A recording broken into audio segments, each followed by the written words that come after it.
What's the meaning of borough?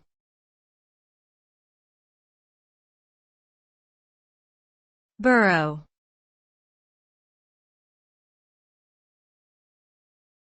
Borough.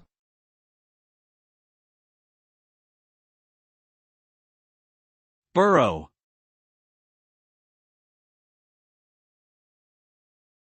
Borough.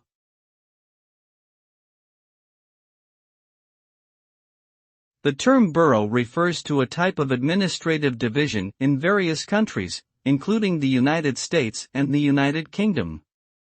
In the U.S., a borough is a unit of local government in states such as New York, Pennsylvania, and Alaska, while in the UK, it is a type of local government district. Boroughs can vary greatly in size and population, ranging from small towns to large metropolitan areas. They are typically governed by a mayor or council, and provide a range of public services such as police and fire protection, waste management, and zoning regulations.